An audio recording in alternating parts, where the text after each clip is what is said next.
कि आते उतर रही हैं, आते बाहर आ रही हैं। इसको हिंदी में बोलते हैं आते बाहर निकल रही हैं। लेकिन हम लोग इसको जब मेडिकल साइंस में पढ़ते हैं तो इसको हर्निया बोलते हैं।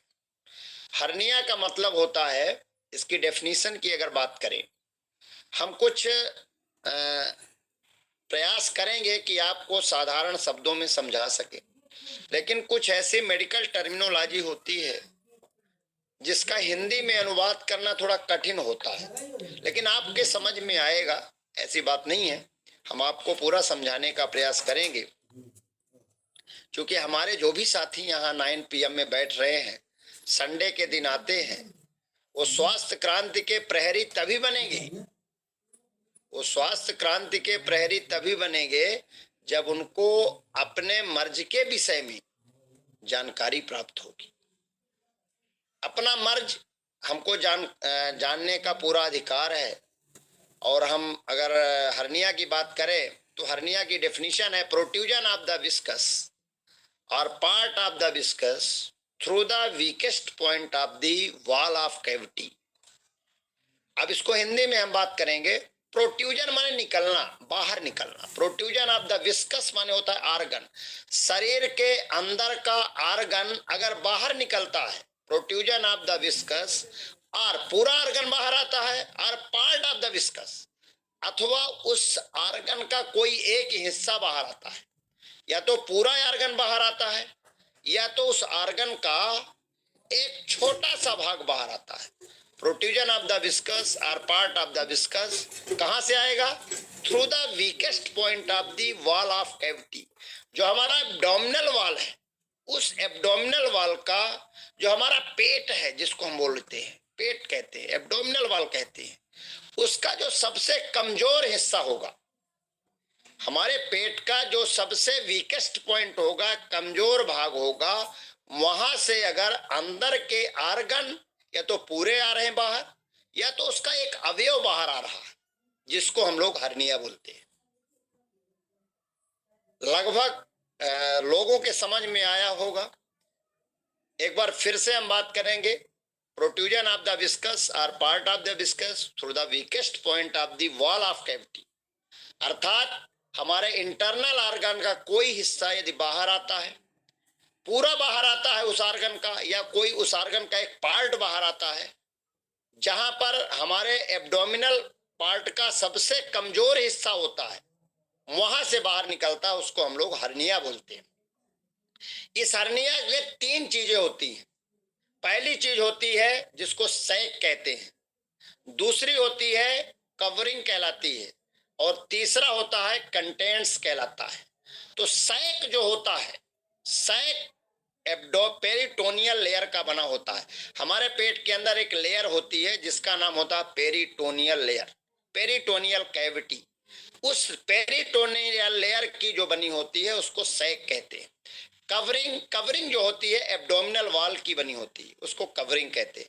कंटेंट्स का मतलब होता है जो मटेरियल बाहर आता है, उसको कंटेंट्स कहते हैं। ये कंटेंट्स इंटेस्टाइन हो सकती है, कहते हैं हमारी आंतें बाहर आती हैं।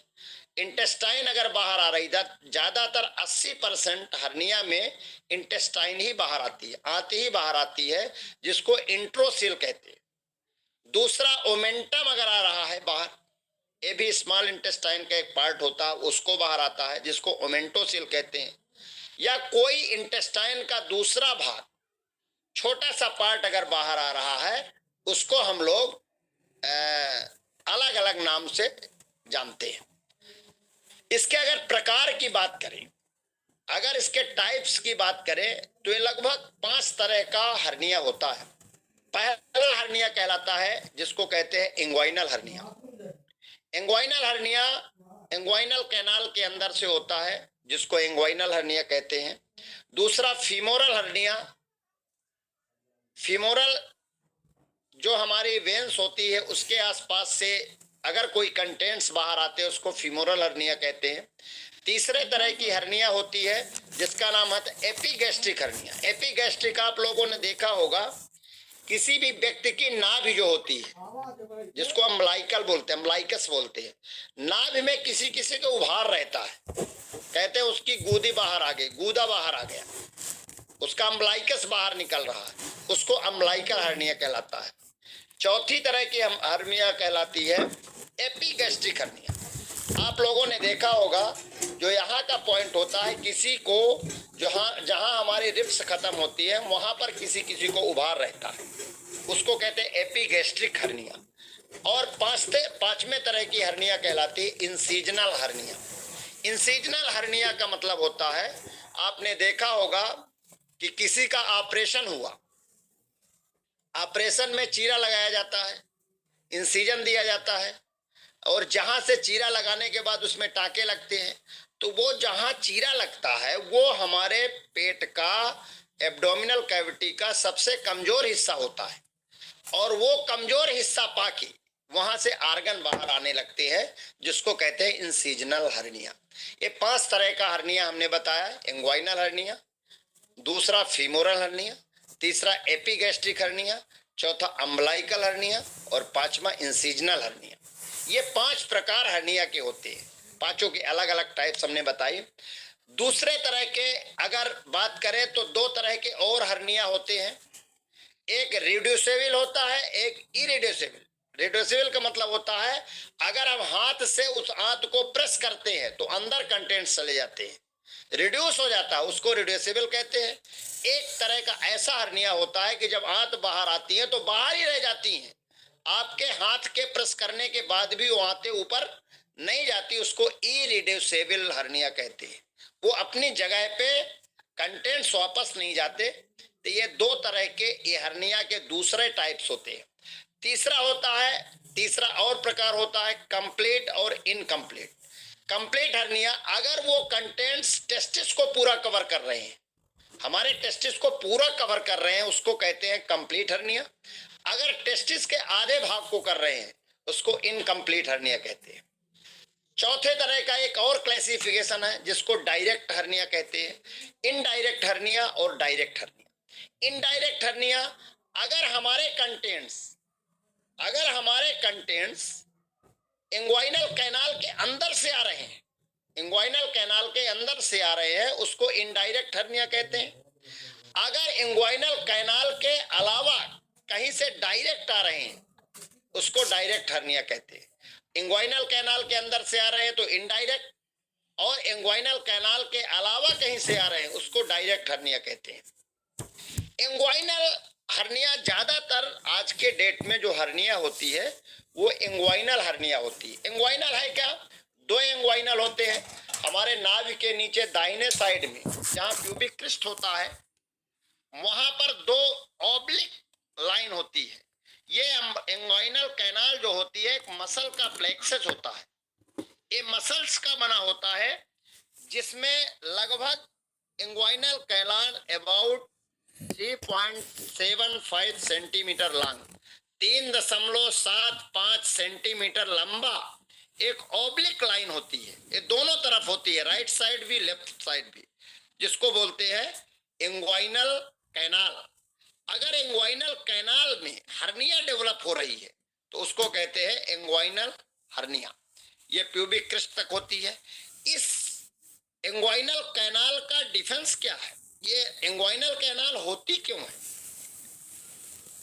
तो इंग्वाइनल कैनाल जो होती है, जो टेस्टिस होती है, ये वाल का काम करती है। जब व्यक्ति वजन उठाता है, जब कोई व्यक्ति वजन उठाता है तो इससे हमारा इंट्रो एब्डोमिनल प्रेशर बढ़ता है, हमारे पेट के अंदर का प्रेशर बढ़ता है, और जैसे प्रेशर बढ़ता है तो हमारी इंग्वाइनल कैनाल की ऊपर की रिंग जो होती है, जहाँ होल होता है, वो टेस्टिस के द्वारा वो रिंग बंद हो जाती है, जिस कारण से अंदर का कंटेंट्स बाहर नहीं आ पाता, और ये हमारे इंग्वाइनल कैनाल के कारण हर्निया डेवलप नहीं हो पाती।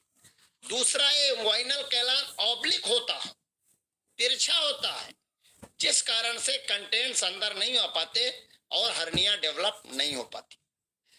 तीसरा जो होता है शटरिंग फेनामिना, इंग्वाइनल कैनाल का एक फेनामिना होता है शटरिंग, अर्थात शटर को बंद कर देते हैं, तो जब शटर बंद हो जाता है तो अंदर का मटेरियल बाहर नहीं आता। इसमें क्या होता है, जब इंट्रा एब्डोमिनल प्रेशर बढ़ता है तो एक मसल्स होती है जिसका नाम होता है इंटरनल ऑब्लिक और ट्रांसवर्स एब्डोमिनस। ये दो मसल्स होती हैं, ट्रांसवर्स एब्डोमिनस और इंटरनल ऑब्लिक। ये दोनों मसल हमारे इंग्वाइनल कैनाल को बंद कर देती हैं, जिस कारण से अंदर का प्रेशर जैसे बढ़ता है तो प्रेशर के कारण आते बाहर आना चाहिए, लेकिन मसल के कारण वो शटर लगा देती है तो अंदर की कंटेंट्स बाहर नहीं आ पाते और हमारे शरीर को हर्निया से बचा लेते हैं। अब प्रश्न उठता है कि हमको इसके कारण क्या है, एटियोलॉजी, कारण क्या है कि हर्निया डेवलप होता है। तो पहला कारण है हैवी वेट लिफ्टिंग। पहला कारण, जो ज्यादा वजन उठाते हैं, जो व्यक्ति ज्यादा वजन उठाते हैं, हैवी वेट लिफ्टिंग वाले होते हैं, उनको हर्निया होने के चांस ज्यादा होते हैं। हुपिंग कफ दूसरा कारण होता है, हुपिंग कफ। हुपिंग कफ जिसको कुकुर खांसी कहते हैं, खांसी अगर ज्यादा दिनों तक, लंबे समय तक खांसी अगर है, उसके कारण भी हर्निया होने के चांस बढ़ जाते हैं। क्यों? क्योंकि खांसी आने से हमारे पेट में प्रेशर पड़ता है।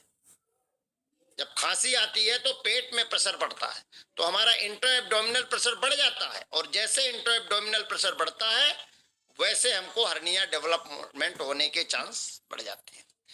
Straight during micturition and defecation, मतलब जब हमको लेटरिन जाने में, स्टूल जाने में या यूरिन पास करने में, पेशाब जाने में जोर ज्यादा लगाना पड़ता है, यदि किसी कारण से लेटरिन के समय या पेशाब जाने के समय, यूरिन के समय अगर जोर ज्यादा लगाना पड़ता है तो इंट्रा एब्डोमिनल प्रेशर बढ़ता है। जिस किसी कारण से इंट्रा एब्डोमिनल प्रेशर बढ़ता है उसके कारण हर्निया होने के चांस बढ़ जाते हैं। अर्थात हमारे इंट्रा एब्डोमिनल प्रेशर अगर बढ़ रहा है तो हर्निया होने के, डेवलपमेंट होने के चांस बढ़ जाते हैं। ऐसा करना चाहिए जिससे हमारे पेट में इंट्रा एब्डोमिनल प्रेशर ना बढ़े, जोर ना लगाना पड़े, ऐसा काम करना चाहिए। हैबिचुअल कॉन्स्टिपेशन एक और कारण है, हैबिचुअल कॉन्स्टिपेशन। जिनको बार बार कॉन्स्टिपेशन रहता है, पेट साफ नहीं होता, हार्ड स्टूल जाती है, वो बार बार कहते हैं हमारा पेट ठीक नहीं है, पेट साफ नहीं हो रहा, और जब पेट साफ नहीं होता तो उसको जोर लगाना पड़ता है। जब जोर लगाता है तो इंट्रा एब्डोमिनल प्रेशर बढ़ता है, जब इंट्रा एब्डोमिनल प्रेशर बढ़ता है तो हर्निया डेवलपमेंट होता है। ये सारे कारण, मतलब कोई भी ऐसा कारण जिसके कारण से आपका इंट्रा एब्डोमिनल प्रेशर बढ़े या पेट में ज्यादा जोर लगाना पड़े, कोई भी ऐसा कारण, उसके कारण से हर्निया डेवलप होता है। मतलब शॉर्ट में आपको हम बता दें, कोई भी ऐसा कारण जिसके कारण से इंट्रा एब्डोमिनल प्रेशर बढ़ रहा है, उन सारे कारणों से हर्निया होता है। क्लिनिकल फीचर्स, इसके लक्षण क्या दिखेंगे, इसके क्लिनिकल फीचर्स क्या है हर्निया के? हर्निया में स्वेलिंग आएगी, सूजन बताएगा मरीज, कहता है डॉक्टर साहब हमको नाभि के नीचे दाहिने साइड में प्यूबिक क्रिस्ट रीजन में सूजन दिखाई देती है, स्वेलिंग आ रही है, इंग्वाइनल लिगामेंट के ऊपर स्वेलिंग आ रही है, पेन एंड डिस्कम्फर्ट, चलने में असहजता महसूस होती है, दर्द हो रहा है और सूजन हो रही है। ऐसा लग रहा है कोई रस्सी जैसे लंबी लंबी संरचना आती है, ऐसे आ रहा है कि नीचे अंदर से कोई बाहर चीज निकल रही है, वो लिगामेंट के अंदर से जा रही है, इंग्वाइनल कैनाल के अंदर से जा रही, वहां पर सूजन दिखाई देगी। ये मरीज पहली कंप्लेन लेके आता है हमारे पास। दूसरा, कभी कभी ये जो पेन होता है, दर्द होता है, रिफर टू टेस्टिस, हमारे टेस्टिस की ओर होता है। वो ऊपर से तो दर्द चालू होता है लेकिन हमारे टेस्टिस तक जाता है, हमारे अंडे तक जाता है वो दर्द। तो ये दूसरा कारण है, referred pain to the testis, सामने से चालू होता है और टेस्टिस तक वो दर्द जाता है। सोने के समय जब हम मरीज से पूछते हैं कि रात में कैसा सूजन रहती है, तो बोलता है कि डॉक्टर साहब जब हम रात में सोते हैं तो सूजन ठीक हो जाती है, उसका स्वेलिंग खत्म हो जाती है, लेकिन जब सुबह उठते हैं और चलते फिरते हैं, जब सुबह उठते हैं और चलते फिरते हैं तो फिर सूजन आ जाती है। तो अगर सोने के समय स्वेलिंग खत्म हो जाए और चलने फिरने में स्वेलिंग हो जाए, उसको हर्निया बोलते हैं। लेकिन कुछ ऐसे मरीज होते हैं, बोलते हैं डॉक्टर साहब बिल्कुल सूजन सोने में भी रहती है और जब सुबह उठते हैं तब भी रहती है, जब चलते फिरते रहते हैं तब भी रहती है। वो हर्निया नहीं है। हर्निया सोने के बाद रात में जब रेस्ट करेंगे तो सबसाइड हो जाती है सूजन, चलने फिरने में बाहर आती है। अगर 24 घंटे रहते हैं वो हाइड्रोसील है, वो हाइड्रोसील है। दोनों में differential diagnosis, accumulation of the fluid between the tunica vaginalis is called the hydrocele. Hydro का मतलब होता है जल, सील का मतलब होता है कैविटी। कैविटी के अंदर अगर फ्लूइड इकट्ठा हो जाए उसको कहते हैं हाइड्रोसील। और हर्निया अलग है, हाइड्रोसील अलग है। लेकिन जब मरीज आता है ना, वो हाइड्रोसील ही बताता है, हर्निया नहीं जानता। उसको पता नहीं है कि हाइड्रोसील और हर्निया में क्या अंतर है। बोलता है हाइड्रोसील हो गया हमको। जब हम लोग जांच करते हैं तब पता चलता है हाइड्रोसील नहीं है तो हर्निया है। और जब उससे पूछते हैं कि रात में कैसा रहता है, बोला कि रात में भी सूजन रहती है, सुबह उठते तो भी सूजन रहती है, चलते फिरते रहते तो भी सूजन रहती है। That is called the hydrocele. और हर्निया में सूजन रात के ठीक हो जाती है। ये कोई डॉक्टर नहीं बताएगा आपको, ये केवल इसी माइलस्टोन में सिखाया जाता है। और मेरा दावा है कि जो व्यक्ति यहाँ बैठे हैं और किसी भी डॉक्टर के सामने अगर वो बात कर दे, सामने वाला परेशान हो जाएगा कि ये कहाँ से डॉक्टर आ गया आरसीएम वाला, इसको तो सब नॉलेज है। लेकिन यहाँ जो बैठेगा नॉलेज उसी को होगा। ये बहुत पढ़ाई के बाद हम आप लोगों को बता रहे हैं, पता नहीं कितनी किताबों से हमने पढ़ा है, तभी आज आपको बता रहे हैं। और ऐसी सरल भाषा में बता रहे हैं जो कोई प्रोफेसर भी नहीं बता सकता। ये सब हिंदी में कहीं नहीं रहता, ये सब इंग्लिश टू इंग्लिश रहती है। बड़ी बड़ी बुकें चलती हैं, उसको हम लोग पढ़ते हैं, फिर उसको अपनी भाषा में ट्रांसलेट करके आपको बता रहे हैं, हमारे लोगों को समझ में आए, जिससे हमारे लोग परेशान ना हो और इस दर्द की पीड़ा लोगों के बीच तक ले जाए और बांटें, दर्द का एक मरहम बने लोगों का। इसलिए हम आप लोगों को बता रहे हैं। ऑन एग्जामिनेशन, ऑन एग्जामिनेशन का मतलब होता है हम कैसे एग्जामिन करेंगे कि ये हर्निया है या हाइड्रोसील है। हर्निया के लिए कुछ टेस्ट होते हैं। एक टेस्ट होता है जीमेंस टेस्ट, हम लोग करके दिखाते हैं। एक होता है इंटरनल रिंग ऑक्लूजन टेस्ट, एक एक्सटर्नल रिंग ऑक्लूजन टेस्ट, और एक होता है इनवेजिनेशन टेस्ट। ये 4 तरह की जांचें होती हैं। इससे अपन वो करते हैं, डिफरेंशिएट करते हैं कि ये कौन सी हर्निया है। और उसको रिंग को हम लोग दबाते हैं 3 उंगली से, सुपरफिशियल, डीप रिंग और फीमोरल रिंग, इनको दबाते हैं। दबाने के बाद पेशेंट को खड़ा करते खांसने के लिए बोलते हैं कि खांसो। जब खांसते हैं और उसमें इंपल्स कहाँ फील हो रही है, इंडेक्स फिंगर में हो रही है, मिडिल फिंगर में हो रही है, या कि आपके लिटिल फिंगर में हो रही है, कौन से फिंगर में, रिंग फिंगर में हो रही है, ring finger, middle finger, index finger, जिस फिंगर में इंपल्स आ रही है खांसने की, उसके हिसाब से हम पता करते हैं कि कंटेंट्स सुपरफिशियल रिंग से आ रहा है या डीप रिंग से आ रहा है या डायरेक्ट आ रहा है। उससे हम पता करते हैं कि आते कहां से आ रही हैं और उसके अकॉर्डिंग हम लोग उसका इलाज करते हैं। तो ये इसका जांच होती है। इसका ट्रीटमेंट सर्जिकल है। इसमें 3 तरह के ऑपरेशन होते हैं। एक हर्नियल बेल्ट आता है और जहां से वो रिंग बाहर आ रहा है कंटेंट, उस रिंग को प्रेस करने के लिए वो बेल्ट होता है, उसको प्रेस करके बेल्ट बांध लेते हैं, जिसको हर्नियल बेल्ट कहते हैं। कुछ दिन के लिए वो आराम मिलता है। लेकिन इसका सर्जिकल जो ट्रीटमेंट होता है, 3 तरह के ऑपरेशन होते हैं। एक हर्नियोटोमी, हर्नियोटोमी का मतलब होता है, टोमी का मतलब होता है काट के बाहर करना, हर्निया को काट के बाहर करना। ये बच्चों में ऑपरेशन होता है। जब बच्चों में हर्निया डेवलप होती है, आप लोग देखेंगे छोटे छोटे बच्चे 2 साल 3 साल 4 साल, उनका एक साइड टेस्टिस में, स्क्रोटम में सूजन आ जाती है और उसमें जो ऑपरेशन होता है उसको कहते हैं हर्नियोटोमी। बच्चों में ऑपरेशन होता है। दूसरा जो ऑपरेशन होता है जिसको करते हैं हर्नियोरेफी। ये हर्नियोरेफी जो होती है मिडिल एज में होती है। 30 साल से 35 साल के बीच के अगर किसी व्यक्ति को हर्निया है तो उस समय मसल ज्यादा वीक नहीं होती, तो मसल को खींच खांच तान के जो कंटेंट्स होते हैं उसको ऊपर प्रेस करके कर देते हैं, और मसल्स को खींच तान करके जहां से कंटेंट्स बाहर आ रहे हैं, जिस ओपनिंग से बाहर आ रहे हैं उस ओपनिंग को पैक कर देते हैं, जिसको कहते हैं हर्नियो रेफी। रेफी माने खींच खांच के उसको सिल साल के मजबूत बना देना, इसको हर्नियोरेफी कहते हैं। और तीसरे तरह का जो ऑपरेशन होता है जिसको हर्नियोप्लास्टी। प्लास्टी का मतलब होता है कोई बाहर से चीज ले जाके लगा देना, उसको कहते हैं प्लास्टी। जैसे कहते हैं प्लास्टिक सर्जरी। प्लास्टिक सर्जरी का मतलब होता है एक जगह से कोई चीज उठा के दूसरे जगह उसको इम्प्लांट कर देना, उसको कहते हैं प्लास्टी। तो हर्नियोप्लास्टी में क्या होता है, एक मटेरियल आता है फनल टाइप का, जैसे आप तेल डालने वाली कुप्पी देखे होंगे जिसमें तेल डालते हैं, उसको कहते हैं, उस तरह का एक फनल आता है।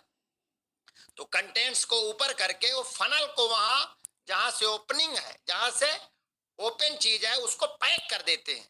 वो बाहर के मटेरियल है, मटेरियल लगाया जाता है। ये ओल्ड एज में होता है, 55 साल के बाद अगर किसी को हर्निया होता है तो होता है, क्योंकि उस समय मसल्स बहुत वीक हो जाती हैं। मसल्स वीक हो जाती हैं और मसल के वीक होने के कारण कंटेंट्स बाहर निकलने लगते हैं, जिसको कहते हैं हर्नियोप्लास्टी। तो हर्नियोटोमी, हर्नियोरेफी और हर्नियोप्लास्टी। हर्नियोटोमी बच्चों में, हर्नियोरेफी यंग एज में, और हर्नियोप्लास्टी ओल्ड एज में। ये 3 तरह के ऑपरेशन होते हैं और इस तरह से हम लोग इसको ठीक कर सकते हैं। इसके बचाव के लिए हमको क्या करना चाहिए, समाधान क्या है, इसके बचाव के उपाय क्या है। समाधान की अगर बात करें तो सबसे पहले हमको ऐसा प्रयास करना चाहिए कि हमारा इंट्रा एब्डोमिनल प्रेशर ना बढ़े, अर्थात हमको पेट बराबर साफ होना चाहिए। अगर हमको कॉन्स्टिपेशन है तो उधर सफा चूर्ण या कोई लग्जेटिव चीज लेना चाहिए रात में 1 चम्मच गुनगुने पानी से, जिससे हमारा पेट साफ रहे। एलोवेरा का जूस, एलोवेरा का जूस हमको 30 ml गुनगुने पानी के साथ अगर लेते हैं तो हमारा पेट बराबर सही रहेगा, फाइबर बराबर मिलेगा, क्योंकि एलोवेरा में रिच फाइबर है, और फाइबर लेने से पेट हमारा साफ रहेगा, पेट की कोई बीमारी नहीं रहेगी, जिस कारण से हर्निया डेवलप होने के चांस बहुत कम हो जाएंगे। और तीसरी चीज, हम लीवर को ठीक करें। लीवर को ठीक करने के लिए बायोएज, न्यूट्रीचार्ज बायोएज का सहारा ले। 1 गोली भोजन के आधे घंटे बाद रात में लेना है, जिससे हमारी आंतों का और हमारे लीवर का और हमारे स्टमक का, डियोडिनम का, सारी चीजों का फंक्शन प्रॉपर रहे, जिस कारण से भविष्य में हर्निया ना हो। और गामा ओरिजिनल हमको 2 कैप्सूल सुबह शाम लेना है, 2-2 कैप्सूल। इसमें जो सबसे बड़ा रोल है, इन सारी चीजों के अलावा जो सबसे बड़ा रोल है वो प्रोटीन का है। क्यों? क्योंकि प्रोटीन, चूंकि मसल्स कमजोर हो जाती हैं और मसल जब कमजोर हो जाती है तभी हर्निया डेवलप होता है। जब अंदर का प्रेशर बढ़ता है तब हर्निया डेवलप होता है। तो मसल की मजबूती के लिए प्रोटीन जरूरी है, क्योंकि मसल का पोषण प्रोटीन ही करता है। अगर आपको मसल मजबूत करना है तो प्रोटीन का सेवन करिए, और प्रोटीन अगर हम बराबर ले रहे हैं, हमारे पास केसर पिस्ता प्रोडाइट है, हमारे पास कोकोआ प्रोडाइट है, बच्चों के लिए न्यूट्रीचार्ज किट्स है, ऑल प्रो है, गेनर पाउडर है, एक्स्ट्राबेरी है, ये सारे टॉप 1 क्लास के प्रोटीन है। 1 चम्मच गुनगुने दूध के साथ इसको मिला के लीजिए, प्रोटीन बराबर मिलेगा तो हमारी मसल्स मजबूत रहेंगी। मसल्स मजबूत होगी तो हमारे अंदर के जो कंटेंट्स बाहर आ रहे हैं उसको आने से रोकेंगे, और निश्चित रूप से ऐसी गंभीर बीमारी जिसका केवल और केवल ऑपरेशन इलाज है, दवाइयों से जल्दी ठीक नहीं होता, ऐसी गंभीर बीमारी से ऑपरेशन के चीराचारी से बचे रहेंगे। तो बहुत बहुत, चूंकि समय हमने बहुत ले लिया है, लगभग 30 से 40 मिनट तक, और हर्निया के विषय में ये हमें लगता है कि अब हम पहली बार ये जानकारी लोगों को दे रहे हैं अपने इस सेशन में। इसी तरह नए नए बीमारियों की जानकारी हम देते रहेंगे। और हर सेशन में कोई ना कोई नई बीमारी जिसके विषय में आपको जानकारी देंगे, वो भी सरल और सहज शब्दों में। इन्हीं शब्दों के साथ अपनी वाणी को विराम देता हूं। जय